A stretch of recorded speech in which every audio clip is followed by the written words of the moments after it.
What's up? This is Joey from Sendist.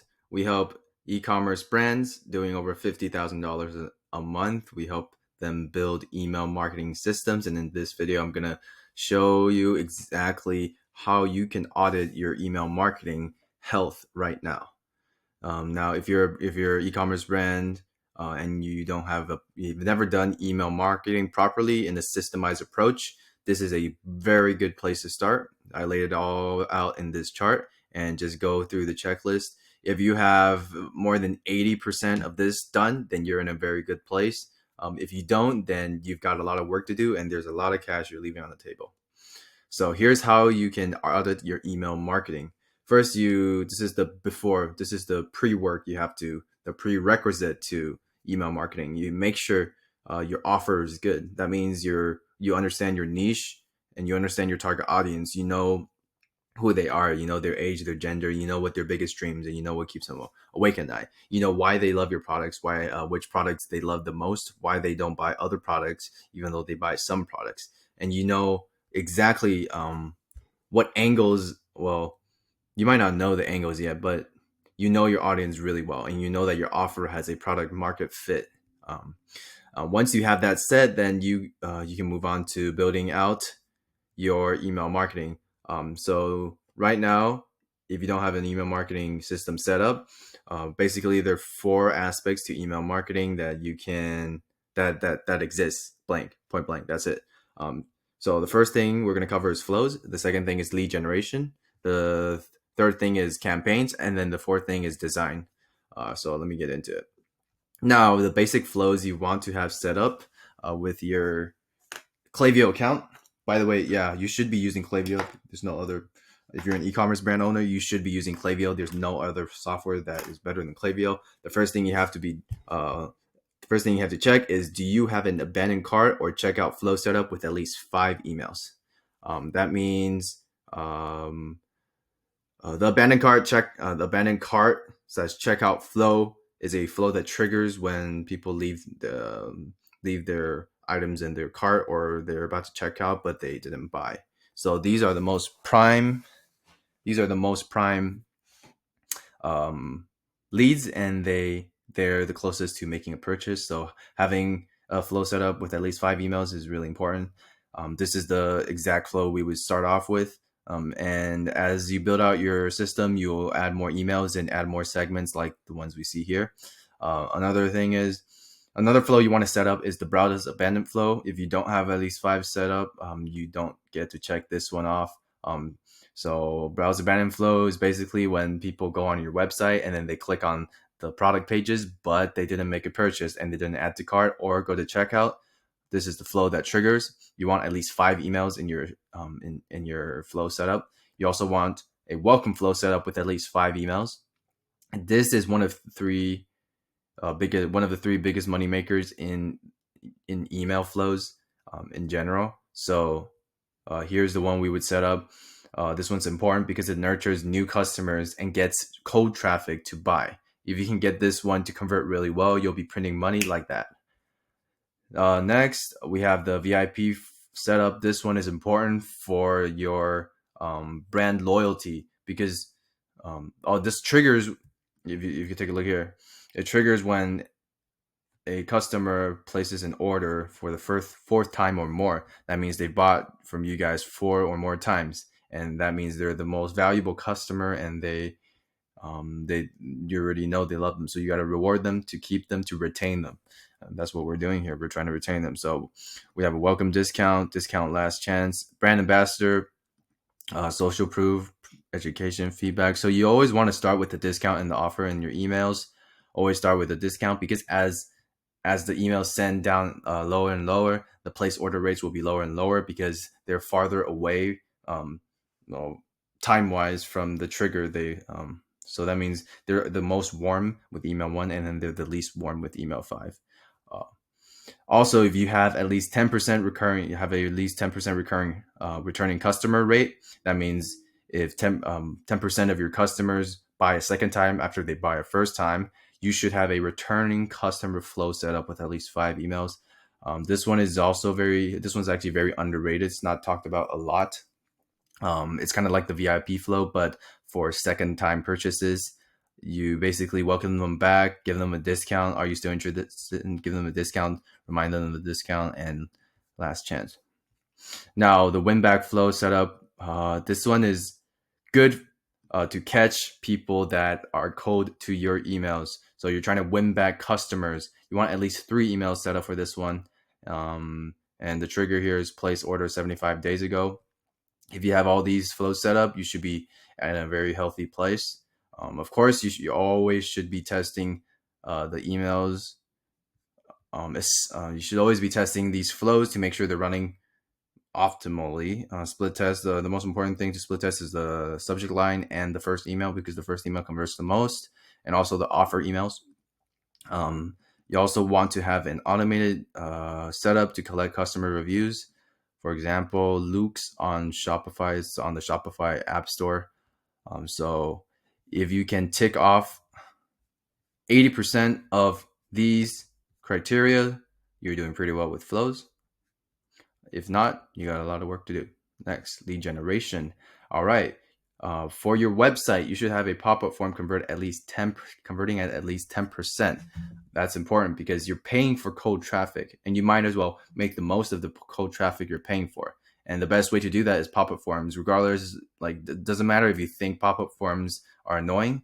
Pop-up forms are the way to go. The data doesn't lie. Now, you want to perform weekly pop-up form tests to get them better. That's the only way to get them better. You run them for a week, and then you change a new one. You change a little bit to make the text bigger, make the offer bigger, change the offer, change the copy, change the image. You change the pop-ups to every week. You're improving to get to that 10% mark. Now, you don't want to use Wheelio or Lucky Wheel type pop-ups. Those are kind of goofy, and you'll either get emails of people that you get low quality opt-ins, or you get low opt-ins in general.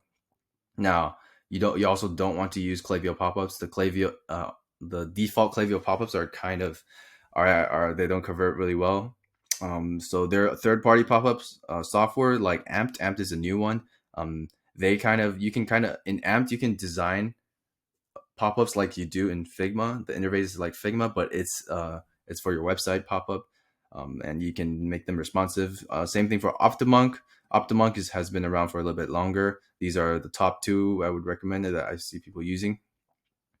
Now, the pop-up, the user interface. You want to make sure customers, when they see the pop-up, they can exit, because you don't want the customer experience to be annoying. You don't want your pop-up to water down your brand. So saying on the same lines of that, you also don't want the same pop-up to appear more than once. They already exited. You don't want them to see it.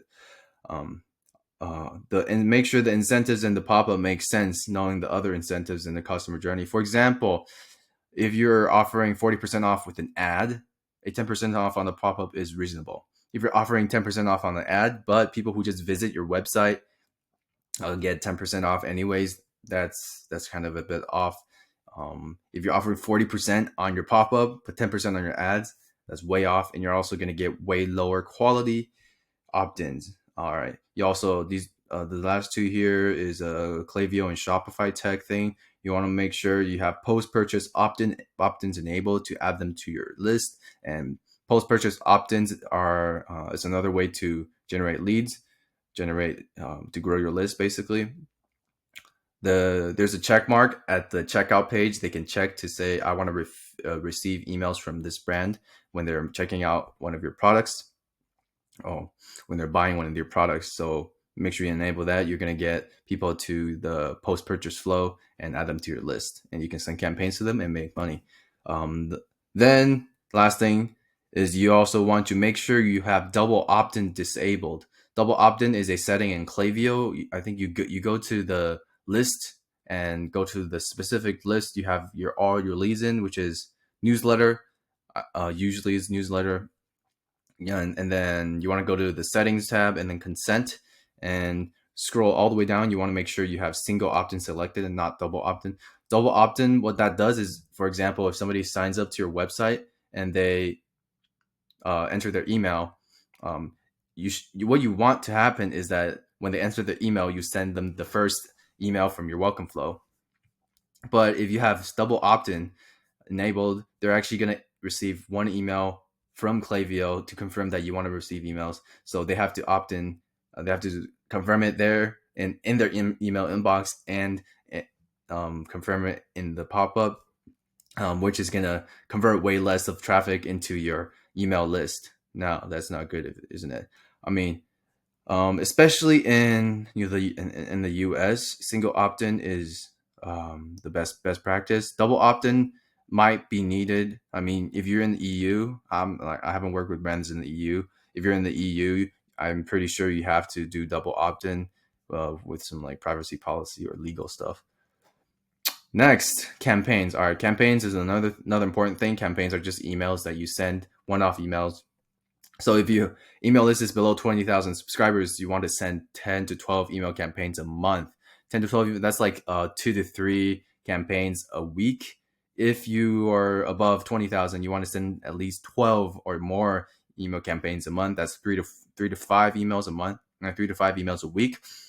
You want the content of those emails, 30% of the email campaigns, to be building trust and educating and nurturing, instead of just sales, sales, sales, sales. Because if people just get bombarded with sales, they're not gonna. It's gonna water your brand down, first of all, but it's also they're just gonna unsubscribe. It's not a good experience. So you want to send emails that they want and build trust long term, but also sprinkle in some sales emails to get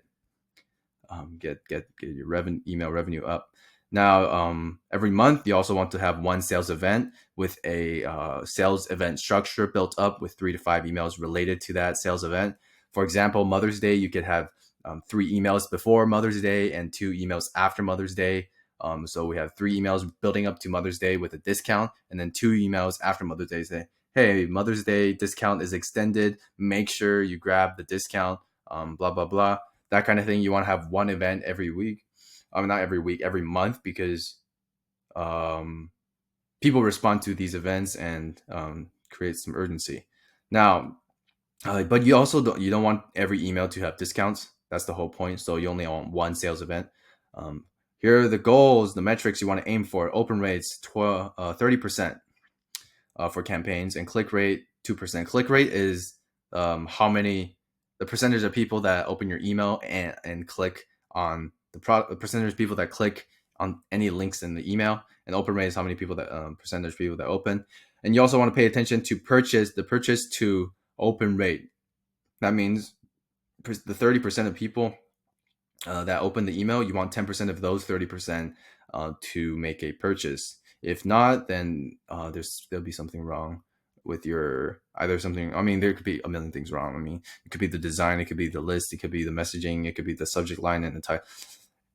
Basically, that's what you want to aim for, and you do whatever you have to figure it out to reach that number. You also want to be split testing campaigns every campaign to learn more about your list. So every campaign you send out is an opportunity to learn about what your list likes and what your list doesn't like. So you always want to be testing new hypotheses, like testing subject line, testing preview text, testing the hero image, or testing the call to action, or testing whether they like education or sales emails, or more text based or more image heavy emails.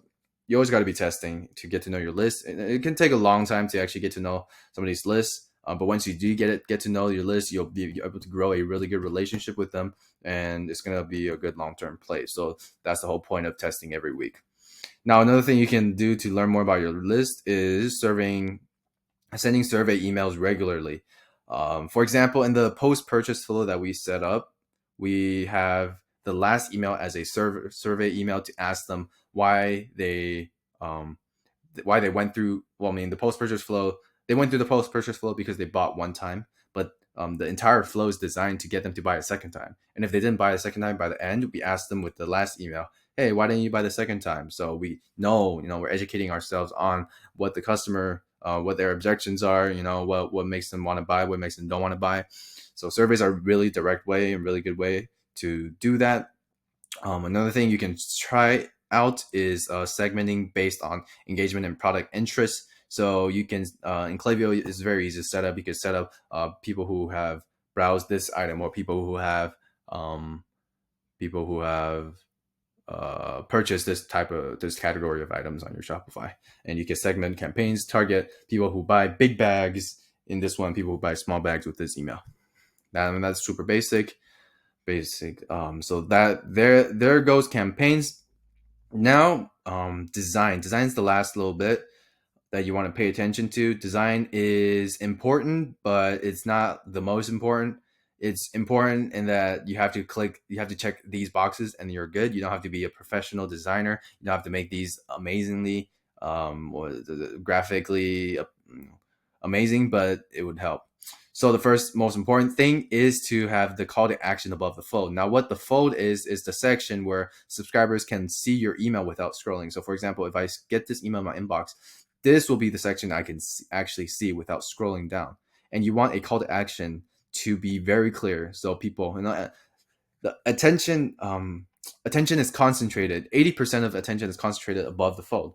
And only 20% is what people will scroll down. I mean, that's just a application of the 80-20 rule. But if you, so basically you just want to have a button on the above the fold, like here, like this one here. These are all ones we designed for other brands. Like right here, shop now, shop $15 off. So that's the important thing. You want to give them an action immediately when they see your email. Next, you want to have a clear offer. You give them a button, you have to give them a why to click the button. So 10% off, 15% off, 10% off. They don't want to offer here as in stock. So this is like a kind of like a urgency. So that's kind of an offer. Not really. $15 off, $50 off, three free pickleballs. You need to give them an incentive to click, or else the conversion rate is not going to be great. And that goes for welcome emails. You don't have to have an incentive. It's actually not good to always be discounting your stuff. But the important thing is to if you do have an offer, you got to make it clear. Now the design must be on brand. Let me actually show you what ThermalWorks website looks like. Check this out. It's just yellow, very basic, very simple. Let's go to their shop. This is what it feels like to shop on their website. Now, when I open an email from them, like this one, it'll be very clear that, oh, this comes from ThermalWorks and this is their brand, this is their personality, so that's the thing. Design, there's no like specific goal. It's kind of an art. You just got to do it right, make it feel like feel like they're on your website. You don't want to design something completely different and they're like, what is this brand? I've never been on their website. It's like talking to an old friend who completely changed their style, who like 6 inch, like 2 feet taller, whatever. Yeah, you want to make sure they can recognize you. That's the whole point. I'm just rambling here. Now the copy, you want to test your copy. Copy is something you always have to test. With the research you did in the first phase here, getting to know your customer, you should be able to target, or you should be able to know how to speak to your customers, and that's the copy you're gonna write. But you always should be testing copy because you never know. You never know in the first try. So the copy here is super basic because it's just a welcome email. But if you have a campaign email, you're going to want to use more enticing copy, or if your list is a more analytical type, you want to use more analytical copy, listing the features. If your list is more emotional, you want to show more pictures and write to trigger their emotions. Another thing, designs, you got to make sure you have social proof, customer review, and product feedback. Social proof, people only buy because people, like other people buy, and they want to make sure the stuff you guys are selling are actually legit and actually good. That is why, if you see right here, we always include the reviews when we list a product right there. And also here, trusted by famous people, reviews, you see that? So you want social proof to carry out your to be in 50% of your emails. All right, that's going to be it. Go ahead and steal this document. It's linked in below. I'll see you tomorrow. Bye bye.